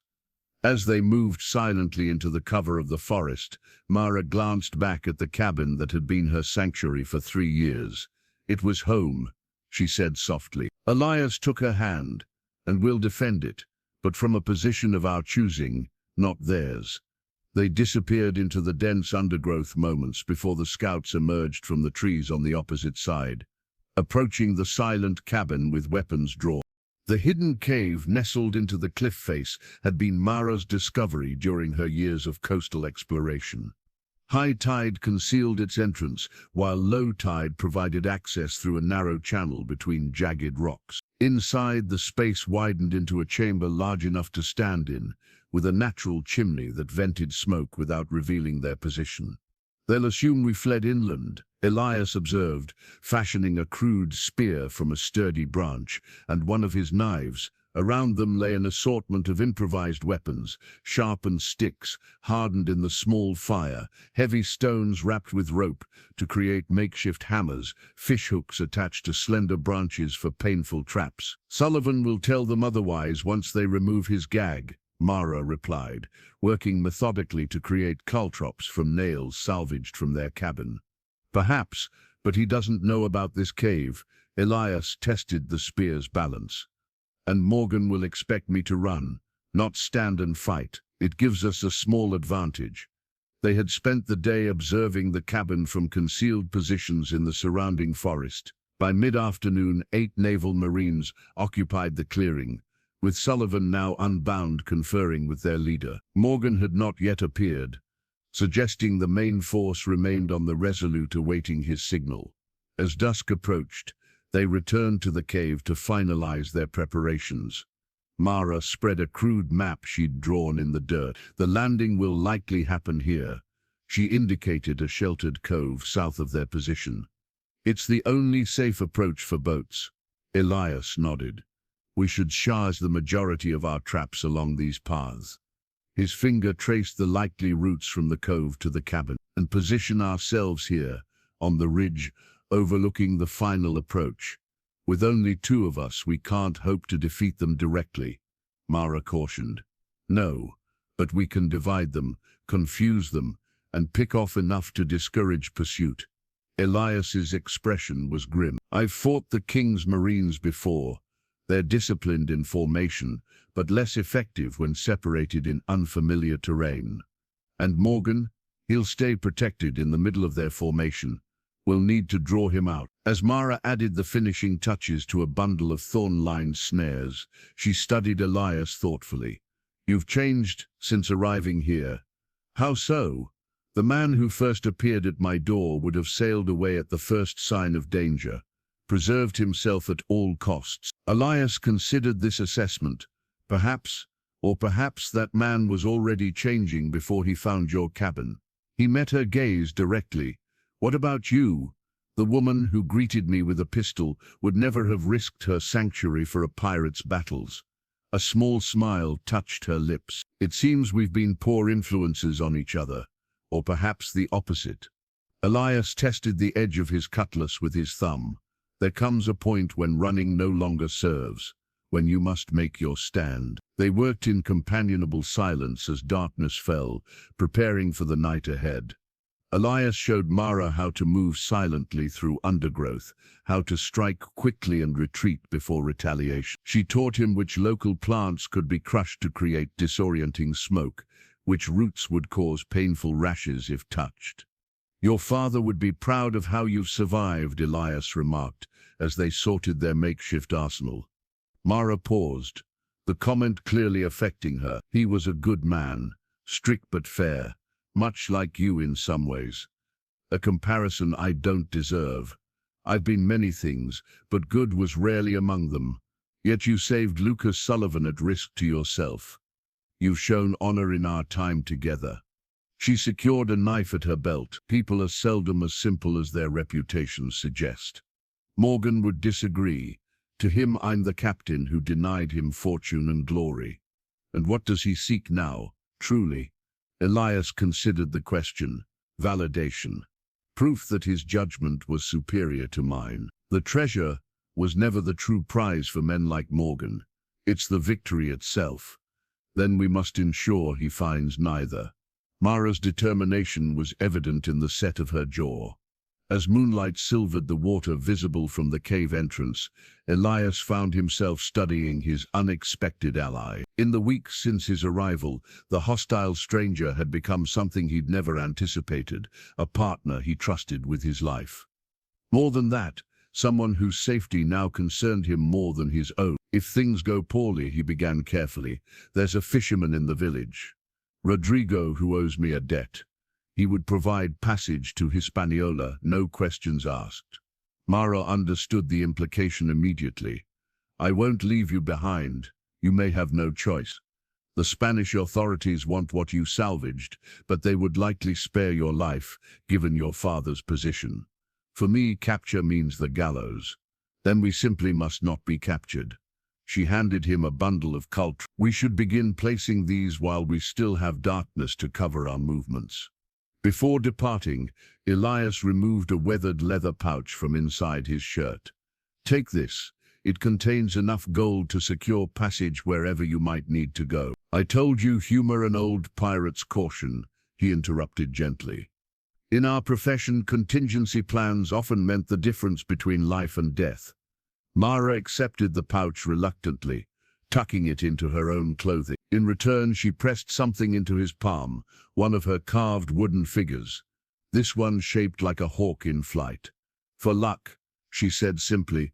They emerged from the cave into the moonlit night, moving like shadows among the trees. Ahead lay the paths that would soon carry their enemies, unsuspecting, into the traps they'd so carefully prepared. Behind them the sea stretched endlessly, offering both the threat of approaching forces and the promise of potential escape. But for now there was only the work at hand. The meticulous preparation for a battle against overwhelming odds, fought for a cabin that had somehow become more than shelter. It had become home. Moonlight silvered the waves as 3 longboats approached the shore, their oars dipping silently into the dark water from their vantage point in the trees. Elias counted 20 men, Marines in their distinctive red coats, naval officers, and at the center of the middle boat, Morgan Thorne himself. Remember, Elias whispered to Mara, we're not trying to defeat them, just confuse and separate them. She nodded, eyes fixed on the landing party. The flag is in position. The black flag, Elias's former banner, showing a skeleton holding an hourglass, now flew from a tree branch near their cabin, visible in the moonlight. It had been Mara's idea, a deliberate taunt to draw attention away from their actual lackyoke. The boats grated against the pebbled shore. Men disembarked with practiced efficiency, forming into 3 groups under the hushed commands of their officers. Morgan stepped ashore last, his familiar silhouette sending a surge of old anger through Elias's veins. There, Morgan pointed toward the distant flag. The arrogant fool announces his presence. Typical Blackwood theatrics. The naval officer beside him, presumably the Resolute's captain, gave crisp orders. First squad approach from the west, second from the east. We'll take the direct route. Remember, Blackwood is to be taken alive if possible. And a woman? Morgan inquired. Secure her for questioning by the Spanish authorities. The search parties moved out, following exactly the paths Elias had predicted. Within minutes, the first shout of surprise rang out as someone triggered one of their traps, a simple tripwire that released a bundle of sharp thorns. More cries followed as caltrops found their targets in the darkness. Now, Elias murmured. Mara nodded and slipped away through the undergrowth. Moments later, a bird call sounded from deeper in the forest, not a real bird, but Mara's signal that she was in position. Elias struck his flint, igniting a small bundle of specially prepared leaves. The smoke that rose carried extracts from plants Mara had identified, substances that caused disorientation and watering eyes. The breeze carried the smoke directly into the path of the Eastern Squad. Confusion erupted as men coughed and staggered, their discipline momentarily forgotten. Elias used the distraction to move closer, loosing a stone from his sling that struck a marine's lantern. Darkness engulfed that section of the forest. From the opposite direction came more shouts as Mara implemented their second diversion, a controlled brushfire that blocked the western approach. The flames weren't large, but in the darkness they appeared more threatening than they were. "They're trying to surround us," someone called out. "Fall back to the shore." "Perfect." Elias smiled grimly as the carefully orchestrated chaos unfolded. The Marines were already retreating, their formation broken. Morgan's voice cut through the confusion. "Stand fast, you cowards. It's just one man and a woman." But his authority held less sway over the king's men than the naval officers, and the disorder continued. Elias used the opportunity to circle behind the central group. Now approaching the cabin, he caught glimpses of Morgan and the captain, surrounded by 6 Marines, moving cautiously toward the structure where the black flag fluttered mockingly. The captain raised a speaking trumpet. "Blackwood, you're surrounded. Surrender yourself and the woman, and you'll receive fair treatment under maritime law." Silence answered him. The group advanced closer to the cabin. "Something's wrong," Morgan muttered, loud enough for Elias to hear from his hidden position. Blackwood would have responded with some grand declaration. This isn't his style. Too late, the naval captain realized the trap.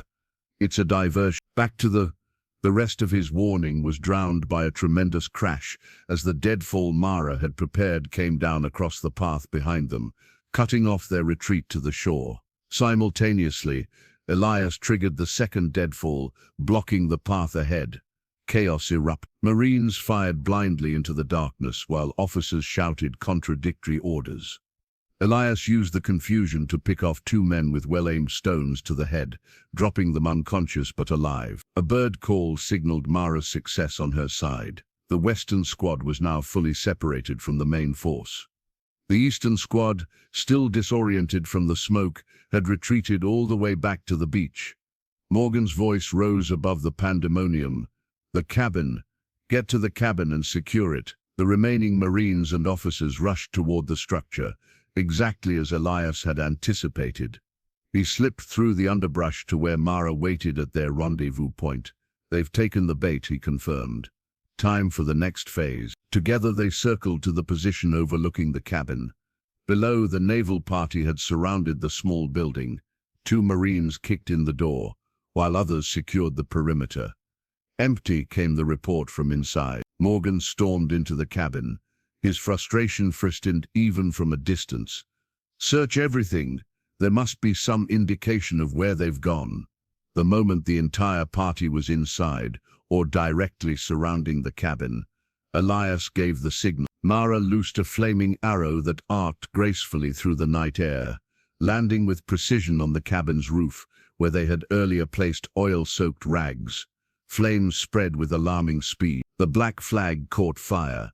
The pirate symbol transformed into a beacon of destruction as the dry timber of the roof ignited. "Out, everyone out." The captain's order sent men scrambling from the rapidly burning structure. Morgan emerged last, his face contorted with rage as he stared up at the ridge where the flaming arrow had originated. For a brief moment, his eyes seemed to lock with Elias's across the distance. "Blackwood," he roared, drawing his sword and starting up the path toward their position. "Time to disappear," Elias whispered, pulling Mara back into the protective darkness of the forest.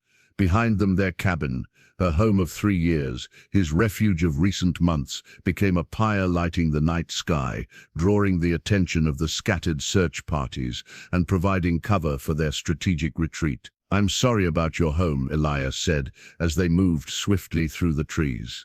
Mara's hand found his in the darkness. "Homes can be rebuilt. Let's ensure we live to do so."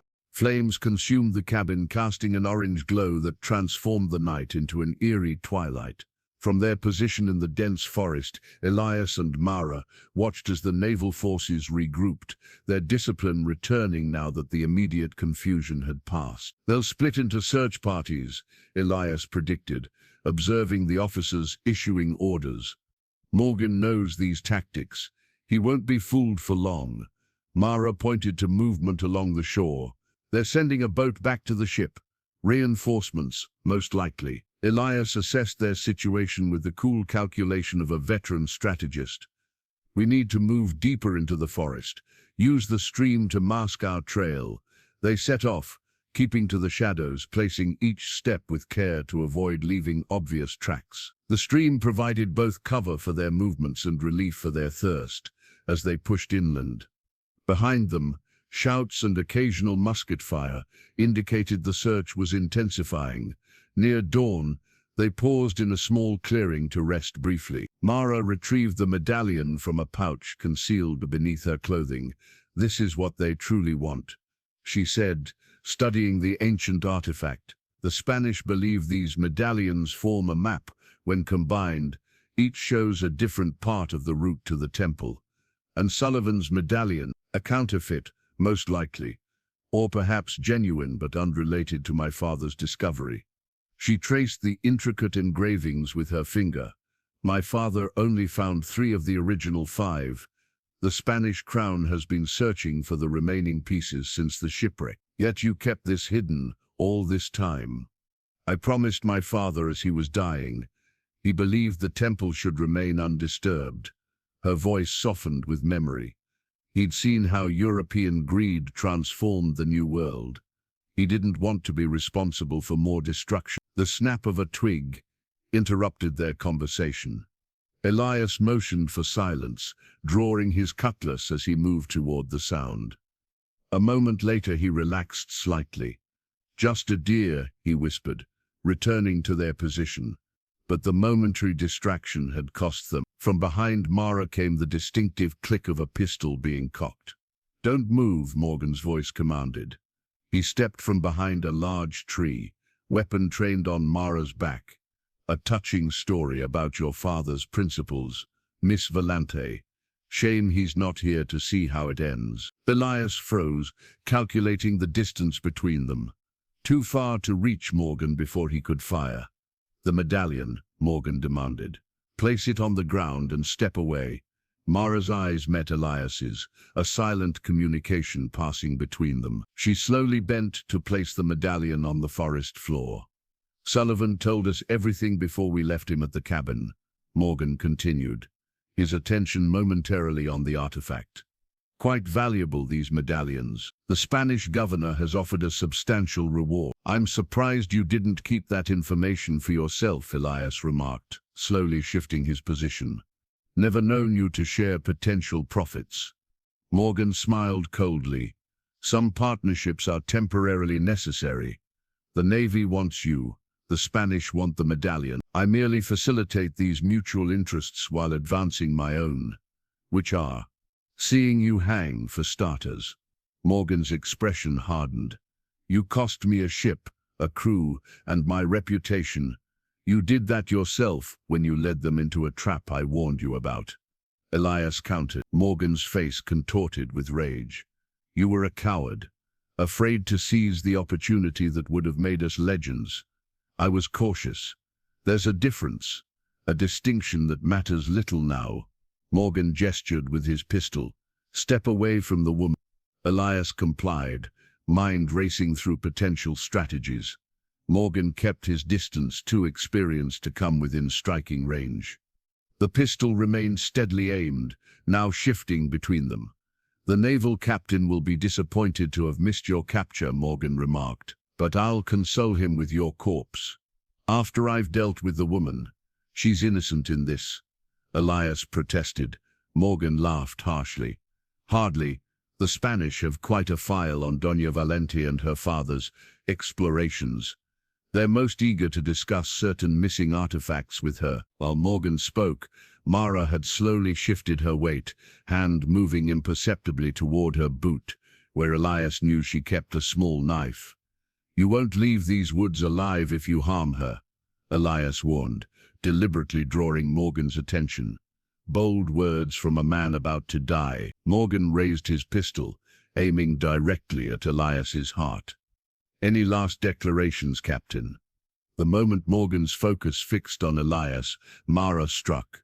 Her knife flashed as she lunged forward, aiming for Morgan's arm, but he was faster than expected, twisting away and firing the pistol in one fluid motion. The shot cracked through the forest. Birds scattered from nearby trees. For a heartbeat, time seemed suspended. Then Elias felt the impact, a searing pain in his left shoulder that drove him backward. He stumbled, caught himself against a tree, hand automatically pressing against the wound as warm blood seeped between his fingers. Morgan reached for his second pistol, but Mara was upon him, fighting with a ferocity born of desperation. The medallion lay forgotten on the ground as they grappled. Despite his injury, Elias forced himself forward, drawing his cutlass with his good arm. Morgan saw him coming and shoved Mara aside, drawing his own sword to meet the attack. Their blades met with a clash that echoed through the trees. Morgan was younger, uninjured, but Elias fought with the accumulated skill of decades at sea. Each thrust and parry was executed with practiced precision, even as blood continued to flow from his shoulder. "You're slowing, old man," Morgan taunted as he pressed his advantage. Elias didn't waste breath on replies, conserving his strength. He retreated strategically, leading Morgan away from where Mara was regaining her feet. Their duel carried them toward the burning cabin visible through the trees. The naval search parties must have heard the gunshots and movement in the distance confirmed they were closing in. Time was running out. Elias's strength was fading, his reactions slowing as blood loss took its toll. Morgan sensed the change and attacked more aggressively, forcing Elias back step by step. Mara's voice came from behind them. She had recovered the medallion and now stood at the forest's edge, the burning cabin silhouetting her figure. Morgan turned slightly at her call, just enough distraction for Elias to lunge forward, driving his cutlass into his former quartermaster's side. Morgan gasped, his sword dropping from suddenly nerveless fingers as he fell to his knees. "You always did lose focus at critical moments." Elias panted, his own strength nearly spent. Shadows moved at the forest's edge, Marines approaching rapidly. Elias staggered toward Mara, who rushed to support him. "Go," he urged, pressing the medallion into her hand. "The cave. The tide's rising. They won't find the entrance." "Not without you," she insisted, trying to help him move faster. "I'll slow you down. They'll capture us both." He pushed her gently away. "I'll lead them in the opposite direction." "Elias, no. For once, don't argue." He managed a pained smile. "This old pirate has one last trick to play." Before she could protest further, he kissed her brief but tender, then turned away, moving with deliberate noise toward the burning cabin. The last thing he saw before the trees separated them was Mara's face, firelight reflecting off the tears on her cheeks as she reluctantly retreated toward the shore and the hidden cave that offered her only chance of escape. 3 days passed before Mara dared to return. The cave had sheltered her as the tide rose and fell, concealing her from the searchers who combed the coastline. She'd watched from hidden vantage points as boats ferried men back to the Resolute, observed the ship finally setting sail on the second day, heading south toward Spanish territories. Now, in the grey light of dawn, she approached the ruins of the cabin. Only the stone hearth remained standing, blackened but intact, surrounded by charred timbers and ash. The garden lay trampled,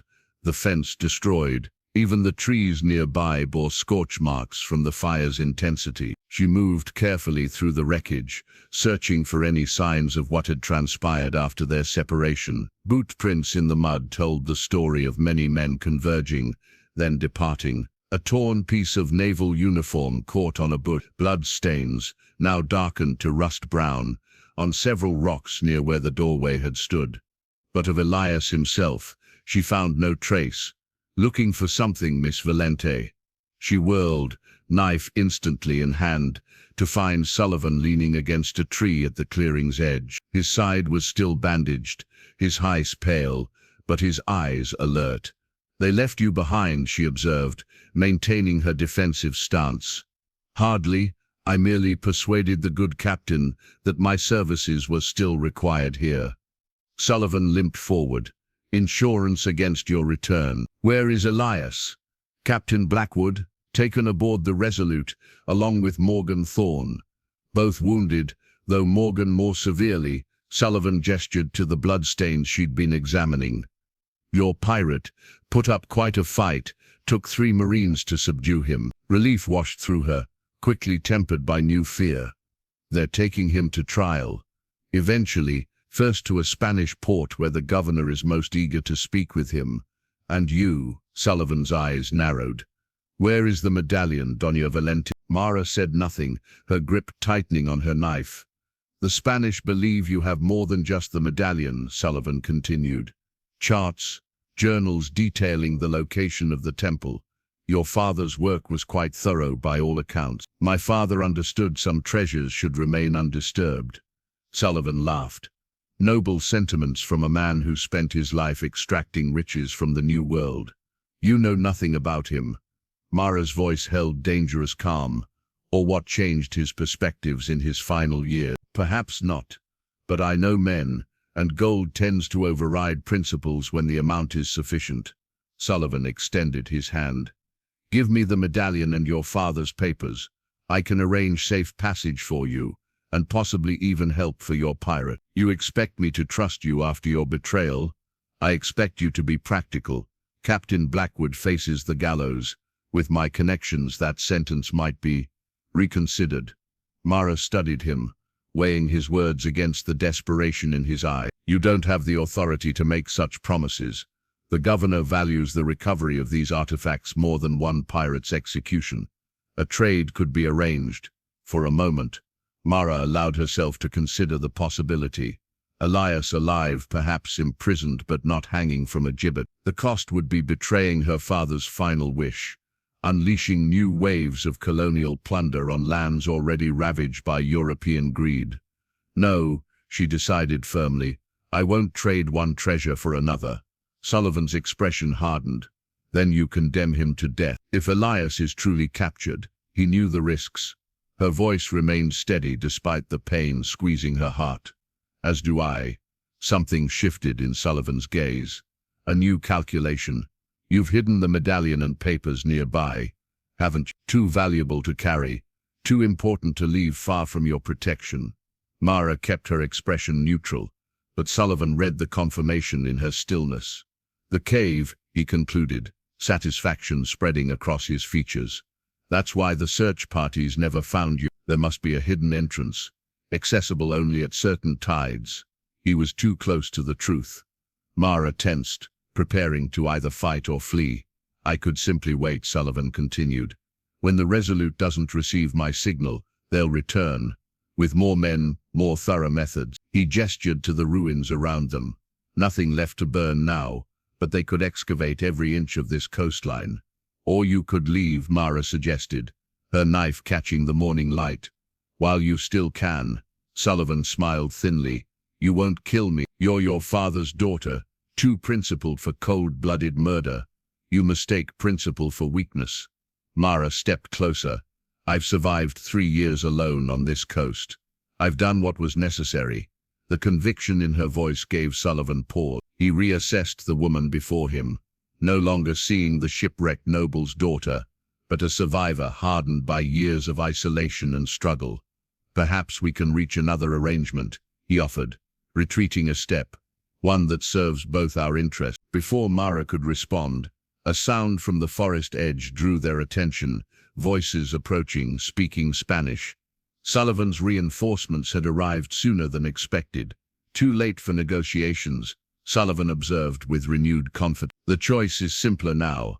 Surrender the medallion, or join your pirate in chains." Mara's mind raced through options, each more desperate than the last. The voices drew nearer, accompanied by the crunch of boots on the forest path.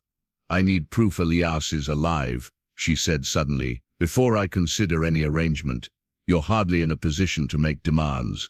The medallion alone is worthless without the accompanying charts," Mara countered, "which I've hidden where only I can retrieve them.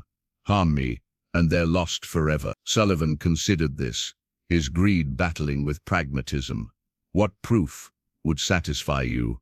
A message in his hand, delivered here in 3 days' time. Mara gestured to the stone hearth. "I'll leave my response there, with directions to find the medallion." The Spanish voices were almost upon them now. Sullivan nodded curtly. 3 days. Don't attempt to flee. The entire coastline will be watched. As the first Spanish soldiers emerged from the trees, Mara slipped away in the opposite direction, using the morning mist and her intimate knowledge of the terrain to disappear from sight. Behind her she heard Sullivan greeting the new arrivals, explaining in broken Spanish that the woman had been spotted, but escaped into the forest. She moved swiftly toward the shore, not to the cave where Sullivan would expect her to go, but to another hiding place, a hollow beneath a fallen tree, where she had concealed emergency supplies after the hurricane months earlier. There, wrapped in oilcloth and buried in a watertight box, lay not only her father's charts, but something equally precious, the deed to the cabin, signed in Elias's hand, transferring ownership to Mara Valente. He had left it for her before their final trip to the village, a silent acknowledgement of her rightful claim to the home they had come to share. Morning sunlight warmed the smooth stones as Mara carefully set them in place. The foundation was taking shape, larger than the original cabin, with proper corners and a more substantial hearth. Sweat dampened her shirt as she worked, her hands now calloused from weeks of hauling and fitting the heavy rocks. 3 months had passed since the night of fire and separation. 3 months of waiting, planning and rebuilding, both her home and her hope. Sullivan had returned as promised with proof of Elias's survival, a scrap of paper bearing a few words in his distinctive hand. "The sunrise still favors the eastern shore." It was their private reference to a conversation about the best fishing spots, a message only she would understand. What followed was a dangerous game of deception. Mara had led Sullivan to a false location, triggering a rockslide that left him injured, but alive. The confusion allowed her to disappear into the wilderness she knew so intimately, taking with her both the medallion and her father's papers. For weeks she had moved between hiding places, watching as Spanish soldiers and naval marines combed the coastline. Eventually they had departed, their resources exhausted, and their patience worn thin. Only then did she return to the ruined cabin site to begin again. The sound of approaching footsteps interrupted her work. Mara reached casually for the knife at her belt, then relaxed as she recognized the familiar gait. "The timber merchant sends his regards," Elias announced, setting down a bundle of worked planks, and his curiosity about what 2 people are building in such a remote location. "Did you satisfy it?" Mara straightened, wiping dirt from her hands. "I told him we value our privacy." Elias surveyed the foundation with approval. "You've made good progress. The stones from the old hearth proved useful. Seems fitting they should form the base of our new home." "Our home." The words came naturally now. Elias smiled at them, the lines around his eyes crinkling in the way that had become dear to her. His escape had been both daring and improbable. A storm, a distracted guard, and a fisherman's boat borrowed without permission. The bullet wound in his shoulder had healed poorly, leaving his left arm weaker than before, but he compensated with characteristic adaptability. They worked side by side through the afternoon, setting stones and planning the next phase of construction. As dusk approached, they sat together on a fallen log that served as a temporary bench, sharing a simple meal and watching the sea turn golden in the sunset light.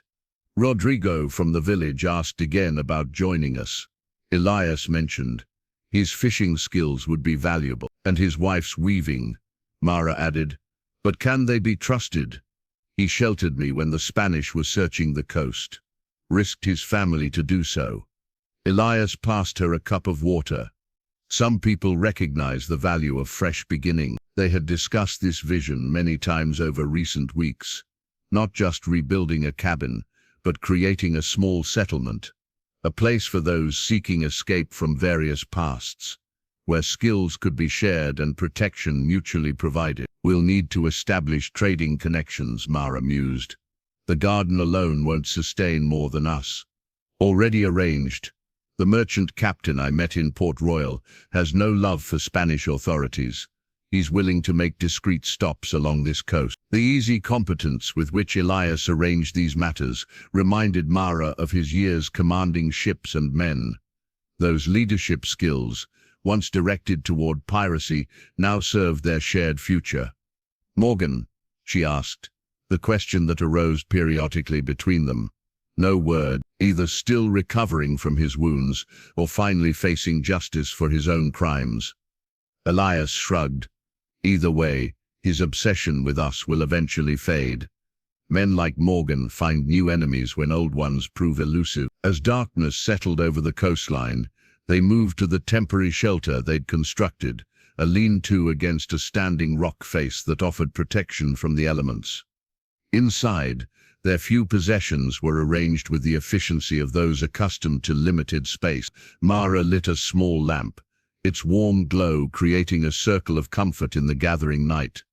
On a shelf, formed by a natural ledge in the rock, sat their most treasured items, Elias's spyglass, Mara's wooden carvings, and between them the medallion that had nearly cost them everything. "I still wonder if we should have destroyed it," Mara said, noticing Elias's gaze on the ancient artifact. "Your father entrusted it to you for safekeeping, not destruction." He sat beside her on their shared bedroll. "Some knowledge is worth preserving, even if not worth exploiting. And if others come searching, then we'll face that challenge when it arrives." His hand found hers in the lamplight. Together, the simple word carried the weight of their shared experiences, the initial hostility, reluctant cooperation, and eventual trust that had transformed strangers into partners. Morning would bring the village carpenter with additional supplies, the first step toward expanding their vision beyond mere survival. Rodrigo and his wife would likely follow once they saw progress on the new structure. By summer's end, the foundation stones might support a small community. "I never thought I'd find peace in the same waters where I once sought conquest," Elias admitted quietly. "Strange how life circles back." "Not so strange," Mara replied. "The sea always returns what truly belongs to it." Outside, waves continued their eternal conversation with the shore, a rhythm unchanged since long before human feet had walked these sands. Stars emerged in the darkening sky, the same stars that had guided ships and destinies across centuries of human ambition. On this quiet stretch of coastline, a pirate who had purchased a cabin and the girl who had refused to leave it had found something neither had sought, a shared horizon, stretching toward a future built with their own hands. Elias leaned back, studying the night sky with the practiced eye of a navigator. "Fair weather tomorrow, good for setting the corner posts." "And if storms come?" Mara asked, settling against his good shoulder. His arm encircled her with the certainty of one who had finally found safe harbor. "Then we'll weather them, as we have before."